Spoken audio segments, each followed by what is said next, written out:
Six days challenge अब की बार CHO पार series की ये 26 क्लास है। इस क्लास में हम MPCHO के इम्पोर्टेंट MCQ सॉल्व करेंगे जो कि सिलेबस के अकॉर्डिंग सॉल्व कराएंगे। एंड हमारे चैनल पे 25 क्लासेस अपलोड कर दी गई है MPCHO की, जो कि सिलेबस के अकॉर्डिंग अपलोड की गई है, जिसमें national health program, family planning, nutrition और इम्यूनाइजेशन एंड OBG की क्लासेस अपलोड कर दी गई है। तो आप हमारे चैनल पे जाकर ये क्लासेस देख सकते हैं। एंड जिन भी स्टूडेंट ने क्लासेस देख ली है वो इन क्लासेस को रिपीट एक बार देख ले ताकि आपका रिवीजन हो जाए। एंड आज की क्लास में हम चाइल्ड हेल्थ नर्सिंग के इम्पोर्टेंट MCQ सॉल्व करेंगे, जो कि सिलेबस के अकॉर्डिंग हम MCQ सॉल्व करेंगे। तो चलिए स्टार्ट करते हैं आज की क्लास। फर्स्ट MCQ देख लेते हैं। The nurse evaluate the adequacy of the oxygen of the neonate's oxygen by monitoring। एक नियोनेट है, उसके ऑक्सीजन की मॉनिटरिंग कर रही है नर्स, तो उसकी एडिक्वेसी कैसे चेक करेंगे? तो जो एडिक्वेसी चेक करते हैं, जो ऑक्सीजन को O2 को ऑक्सीजन को मॉनिटर करते हैं, वो हम colour colour of skin skin का कलर देखकर भी मॉनिटर करते हैं। और एबीजी ऑक्सीजन ब्लड गैस का लेवल भी करके चेक कर सकते हैं हम। एंड रेस्पिरेटरी रेट देखकर भी हम चेक करते हैं। And oxygen oxygen saturation saturation oxygen saturation देखकर भी हम ऑक्सीजन की एडिक्वेसी चेक करते हैं। तो देख लेते हैं इसका राइट आंसर क्या रहेगा। ए ऑप्शन है cyanosis of hand and feet, B option है pulse rate continuously, and C option है आर्टेरियल ब्लड गैस लेवल। हाँ, आर्टेरियल ब्लड गैस का लेवल चेक करके हम ऑक्सीजन की मॉनिटरिंग करते हैं। एंड डी ऑप्शन है the percentage of oxygen receive. इसका राइट आंसर रहेगा सी, क्योंकि एबीजी ऑक्सीजन ब्लड गैस से हम ऑक्सीजन की मॉनिटरिंग करते हैं, एडिक्वेसी चेक करते हैं। नेक्स्ट MCQ देख लेते हैं अब हम। The most significant sign of respiratory distress in preterm baby is. इसमें मोस्ट सिग्निफिकेंट साइन पूछा है रेस्पिरेटरी डिस्ट्रेस का, किसमें? प्रीटर्म बेबी में। तो जो हम देख लेते हैं साइन ऑफ रेस्पिरेटरी डिस्ट्रेस, कौन कौन से साइन होते हैं हम देख लेते हैं। जो रेस्पिरेटरी डिस्ट्रेस के जो साइन रहेंगे, उसमें फर्स्ट आ जाएगा टेकिपनिया टेकिपनिया आ जाएगा। इन सेकेंड आएगा साइनोसिस साइनोसिस आ जाएगा। देन थर्ड आ जाएगा nasal nasal flaring nasal flaring. And जो आ जाएगा नेक्स्ट सी सो सी सो जो रहेगा रेस्पिरेशन रहेगा, इनका रेस्पिरेशन रहेगा। एंड जो रेस्पिरेशन रहेगा डिक्रीज डिक्रीज रहेगा रेस्पिरेशन रेस्पिरेशन रहेगा। और हाइपोथर्मिया रहेगा, हाइपोथर्मिया जो बेबी रहेगा हाइपोथर्मिक रहेगा। एंड एपनिया रहेगा, उसे एपनिया एपनिया रहेगा। ये जितने भी साइन बताए मैंने, इतने पूरे रेस्पिरेटरी डिस्ट्रेस में शो होते हैं। तो इसका राइट आंसर देख लेते हैं ये क्वेश्चन का। ये ऑप्शन है bradycardia, B option nasal flaring, C option है barrel chest, and D option है ग्रंटिंग वाला नोज एंड चेस्ट इंड्रॉइडिंग। तो इसका राइट आंसर है बी, नेजल फ्लैरिंग जो होता है मोस्ट सिग्निफिकेंट साइन होता है रेस्पिरेटरी डिस्ट्रेस का। नेक्स्ट MCQ देख लेते हैं अब हम। Which of the following is an indication for antenatal administration of glucocorticoid. इसमें एंटीनेटल में जो एडमिनिस्टर करते हैं ग्लूकोकॉर्टिकोइड, उसका इंडिकेशन पूछा गया है। तो ऑप्शन देख लेते हैं हम।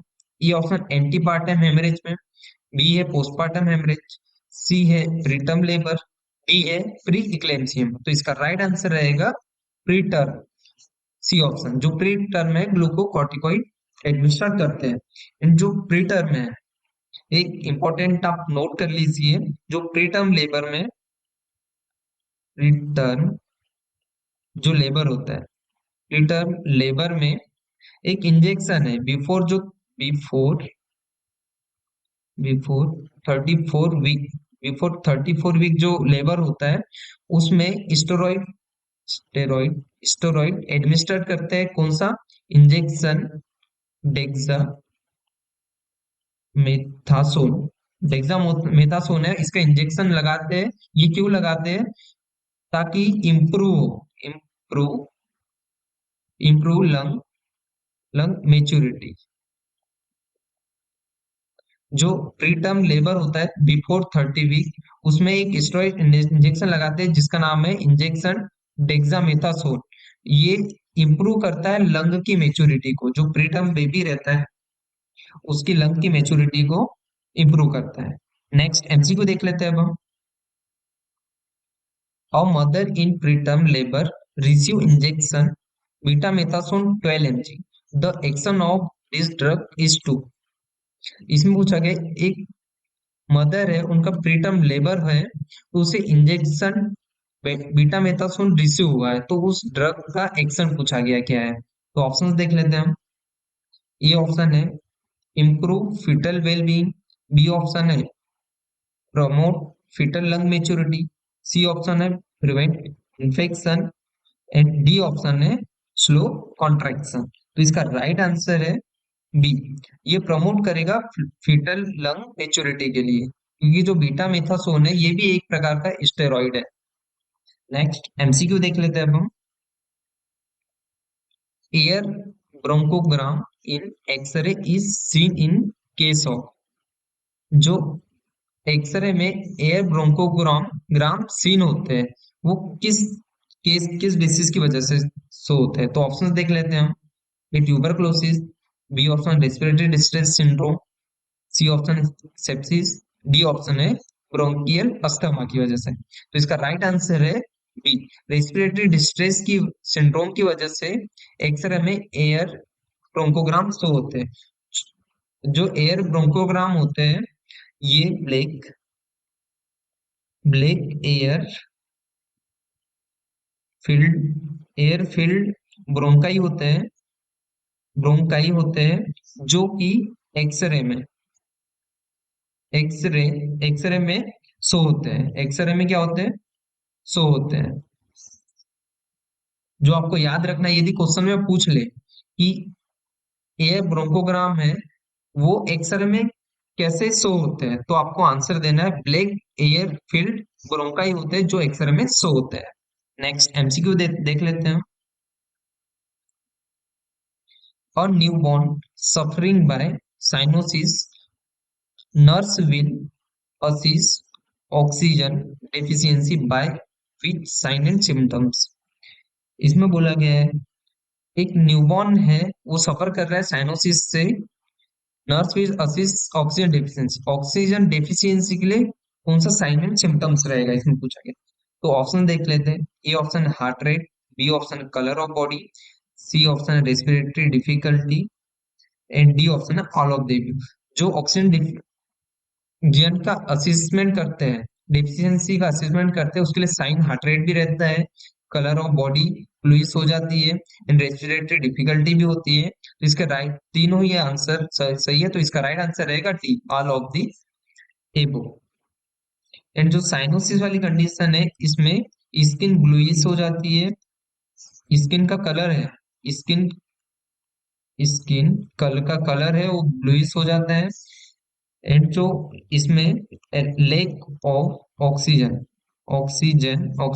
इन ब्लड, जो ब्लड में ऑक्सीजन की कमी हो जाती है जिसकी वजह से साइनोसिस देखने के लिए मिलता है। नेक्स्ट एमसीक्यू देख लेते हैं अब हम। All of the following are advantages of kangaroo care except. ये एक्सेप्ट का क्वेश्चन है, इसमें बोला गया है कंगारू केयर के सभी एडवांटेजेस है एक को छोड़कर। तो ऑप्शन देख लेते हैं।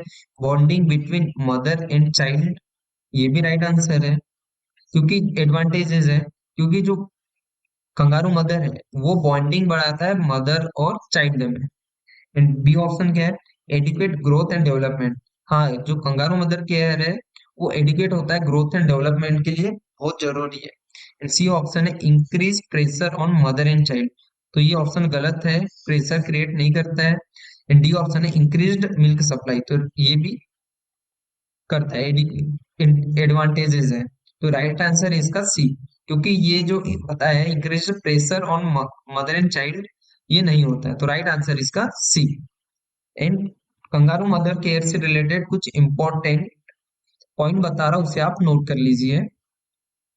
Kangaroo mother care, kangaroo mother care, इससे इंपॉर्टेंट आप नोट कर लीजिए।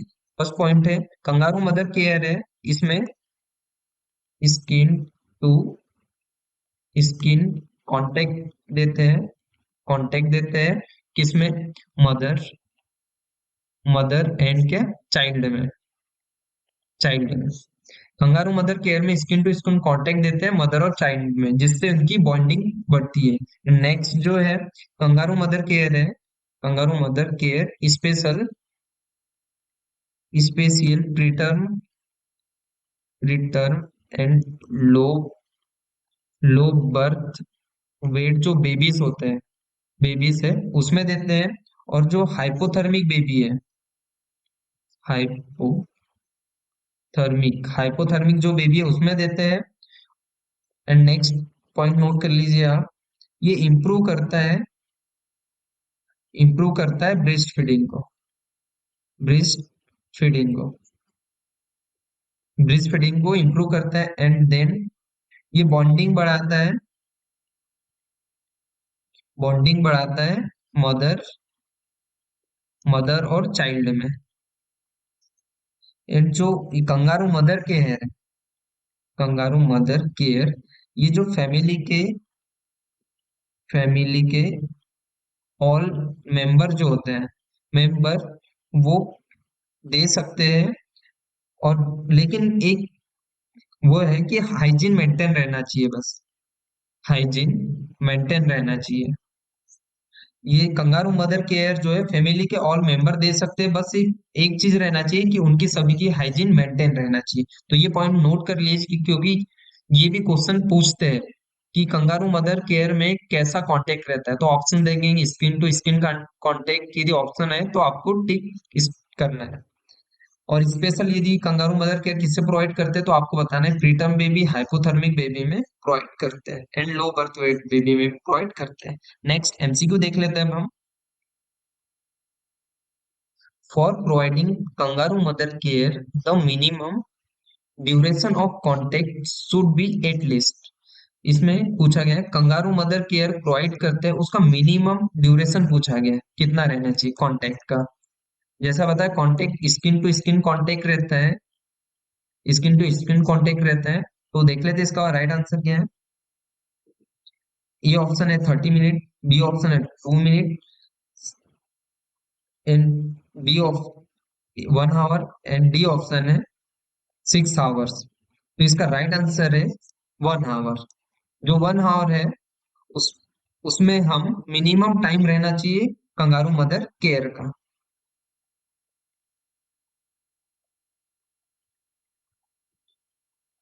नेक्स्ट एमसीक्यू देख लेते हैं।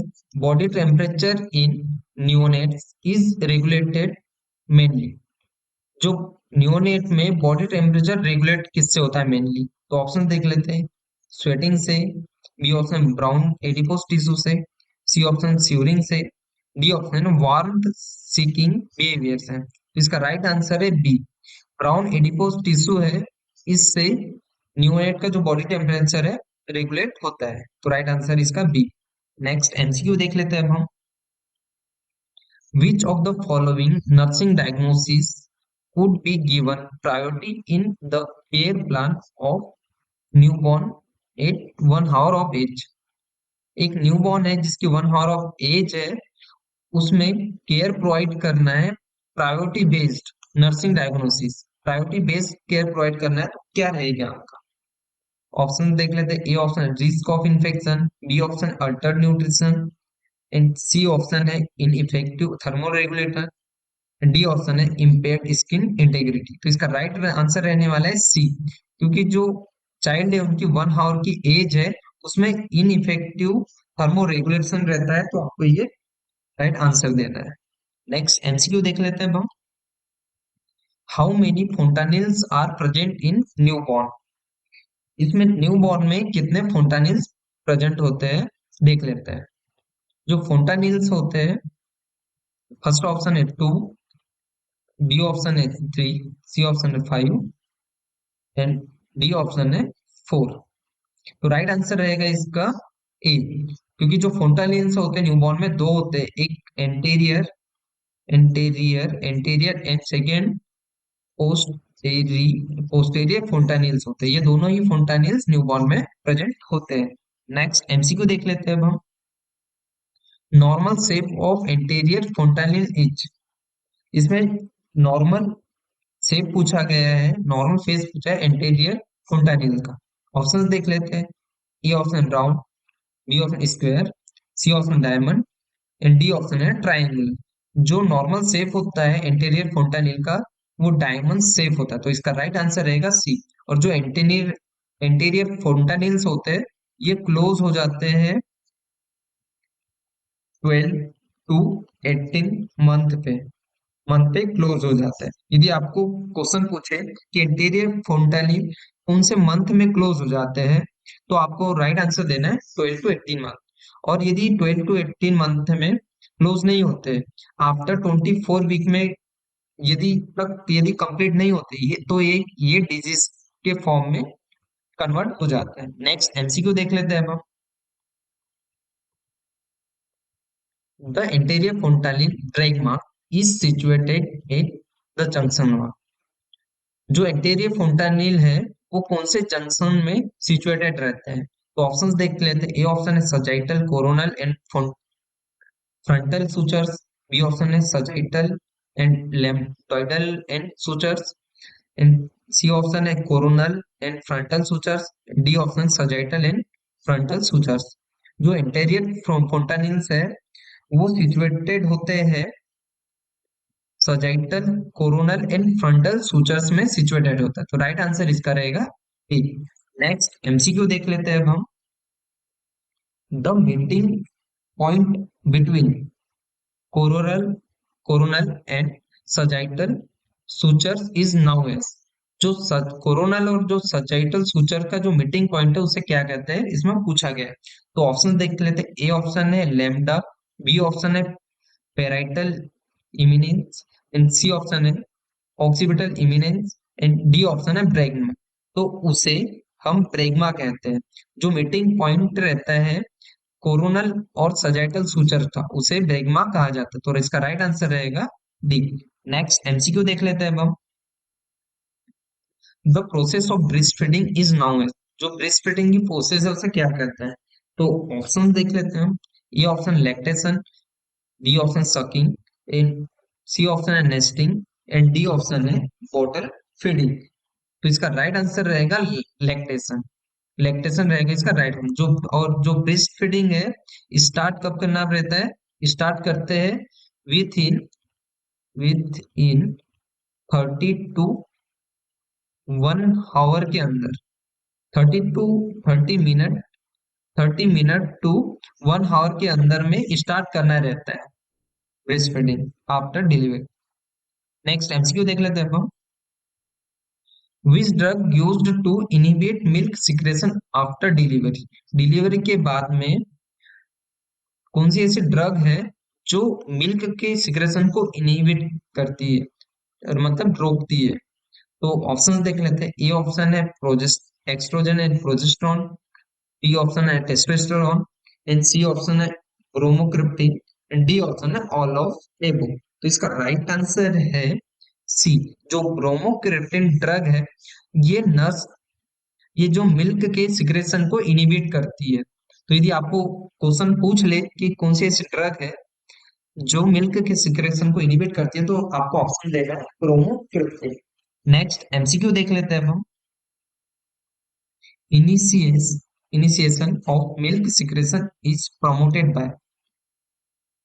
जो मिल्क सिक्रेशन को है प्रमोट कौन करता है, किसके द्वारा होता है, तो ऑप्शन देख लेते हैं। A option luteinizing hormone, B option है follicles stimulating hormone, C option है प्रोलैक्टिन हार्मोन, डी ऑप्शन है सोमेटोट्रोपिक हार्मोन। इसका राइट आंसर रहने वाला है सी जो प्रोलैक्टिन हार्मोन है ये ब्रेस्ट मिल्क को सिक्रेट करने में हेल्प करता है, प्रमोट करता है। नेक्स्ट एमसीक्यू देख लेते हैं अब हम। Which milk more satisfy the baby hunger? कौन सा ऐसा मिल्क है वो मोर सेटिस्फाई करता है बेबी के हंगर को? तो ऑप्शन देख लेते हैं। फर्स्ट ऑप्शन है कोलेस्ट्रम। जो कोलेस्ट्रम मिल्क होता है ये थिक होता है, येलो होता है और ये सीक्रेट होता है सीक्रेट होता है during during during first 3 days. First 3 days secret होता है और इसमें हाई अमाउंट में होता है हाई अमाउंट में होता है anti antibodies antibodies antibodies present होती है and and protein and carbohydrate and जो लो अमाउंट में होता है वो फैट प्रेजेंट होता है। तो आपको यदि पूछ ले कोलेस्ट्रॉल मिल्क है वो कैसा रहता है, तो ठीक येलो कलर का मिल्क रहता है। ये सीक्रेट कब होता है? ये सीक्रेट होता है फर्स्ट डिलीवरी के फर्स्ट डे से 3 डेज तक सीक्रेट होता है और इसमें हाई अमाउंट में एंटीबॉडीज प्रोटीन कार्बोहाइड्रेट और लो अमाउंट में फैट होता है। एंड नेक्स्ट देख लेते हैं फोर मिल्क। फोर मिल्क के लिए देख लेते हैं हम। ये फोर मिल्क होता है ये डाइल्यूटेड डाइल्यूटेड मिल्क होता है और ये सीक्रेट होता है एट फीडिंग फीडिंग फीडिंग के स्टार्टिंग में सीक्रेट होता है और इसमें जो होता है मोर अमाउंट में होता है वाटर वाटर होता है, प्रोटीन होता है एंड विटामिन जो विटामिन होते हैं वो प्रेजेंट होता है और शुगर की का अमाउंट भी इसमें पाया जाता है। जो फोर मिल्क का होता है उसमें शुगर भी पाया जाता है। एंड जो लास्ट है ट्रांजिशनल मिल्क। जो ट्रांजिशनल मिल्क होता है वो 3 डेज से 3 डेज टू 15 डेज तक सीक्रेट होता है। और जो लास्ट है हिंड मिल्क है ये मोर सेटिस्फाई करता है किसको? बेबी के हंगर को मोर सेटिस्फाई करता है। तो राइट आंसर रहेगा इसका डी। एक बार देख लेते हैं। जो कोलेस्ट्रॉल मिल्क होता है वो थिक होता है, येलो होता है, ये सीक्रेट होता है ड्यूरिंग फर्स्ट फर्स्ट 3 डेज होते हैं। फर्स्ट 3 डेज में सीक्रेट होता है और इसमें हाई अमाउंट में एंटीबॉडीज होता है, प्रोटीन होता है, कार्बोहाइड्रेट, लो फैट होता है इसमें। एंड फोर मिल्क है ये फोर मिल्क डाइल्यूटेड मिल्क होता है। ये सीक्रेट होता है फीडिंग के स्टार्टिंग में। इसमें मोर अमाउंट में होता है वाटर होता है, प्रोटीन होता है, विटामिन और शुगर भी होता है। एंड जो थर्ड है ट्रांजिशनल मिल्क। जो ट्रांजिशनल मिल्क है वो 3 डेज से 15 डेज तक सीक्रेट होता है। एंड जो लास्ट है हिंड मिल्क। जो हिंड मिल्क होता है ये हिंड मिल्क मोर सेटिस्फाई करता है बेबी के हंगर को। तो राइट आंसर इसका डी। नेक्स्ट एमसीक्यू देख लेते हैं अब हम। First form of milk secreted by breast during the first 3 days following delivery is called. इसमें पूछा गया है डिलीवरी के फर्स्ट 3 डेज में जो मिल्क सिक्रेट होता है उसे क्या कहते हैं? जो ट्रांजिशनल मिल्क ये तो 3 to 15 डेज तक सिक्रेट होता है। जो हिंदी मिल्क तो ड्यूरिंग फीडिंग होता है। एंड जो कोलेस्ट्रॉल मिल्क होता है ये फर्स्ट 3 डेज में सीक्रेट होता है। तो राइट आंसर रहेगा इसका सी। एंड जो फोर मिल्क है ये भी फीडिंग के टाइम सीक्रेट होता है। नेक्स्ट एमसीक्यू देख लेते हैं अब हम। Milk milk that closely resemble human milk is.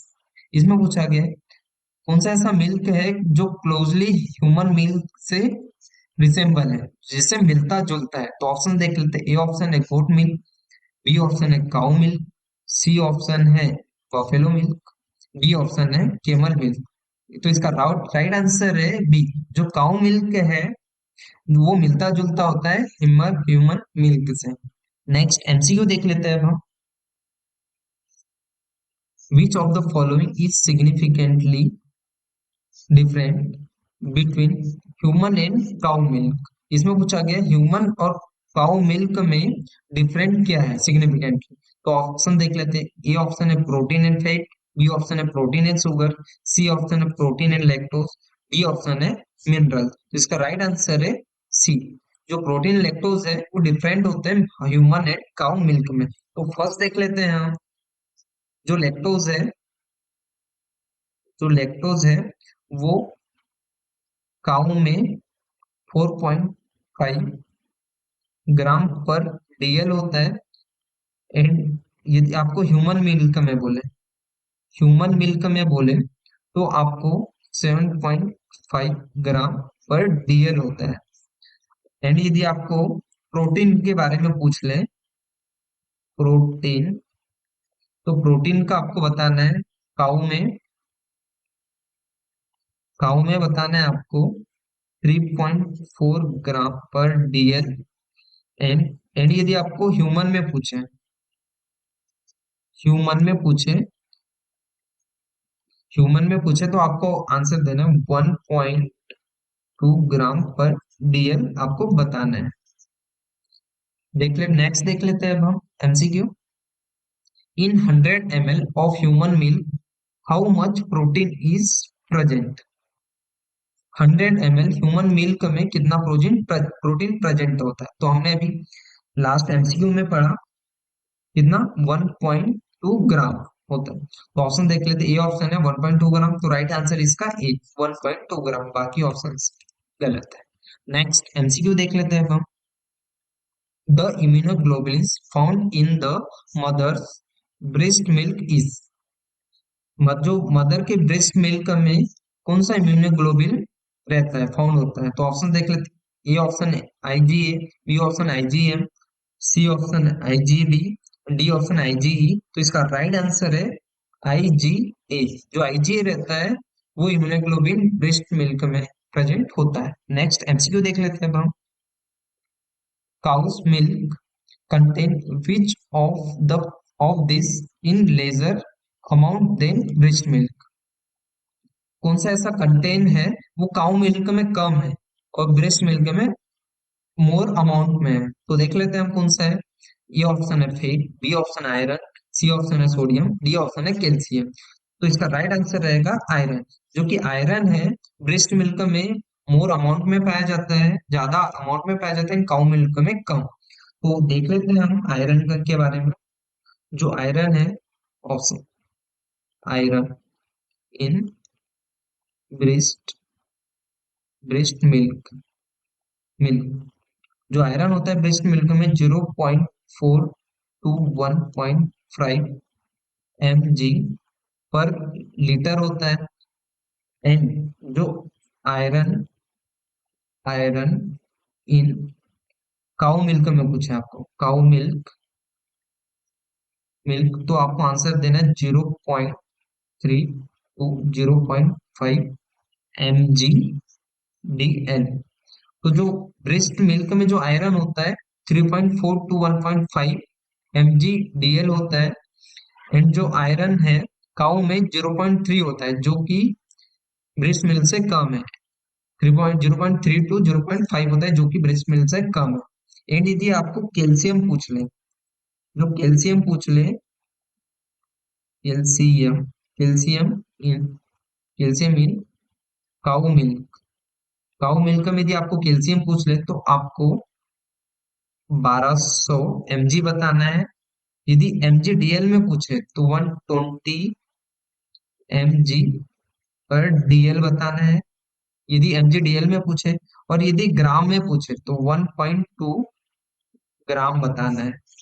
और आपको यदि ब्रेस्ट मिल्क में कैल्शियम पूछे, कैल्शियम इन ब्रेस्ट मिल्क में पूछे तो आपको आंसर देना है इसका 300 mg, 300 mg आपको आंसर देना है। और यदि mg/dl में पूछे तो आपको 30 mg/dl आंसर देना है। तो एक बार रिपीट देख लेते हैं अब हम। यदि आपको आयरन ब्रेस्ट मिल्क में पूछे तो 0.4 टू 1.5 mgdl देना है। और यदि आयरन काउ में पूछे तो 0.3 टू 0.5 mgdl बताना है। और यदि आपको कैल्शियम पूछे काउ मिल्क में तो 1200 mg। और यदि mgdl में पूछे तो 120 mgdl बताना है। और यदि ग्राम में पूछे तो 1.2 ग्राम बताना है। और यदि कैल्शियम आपको ब्रेस्ट मिल्क में पूछे तो 300 ग्राम बताना है। और mgdl में पूछे तो 30 ग्राम बताना है।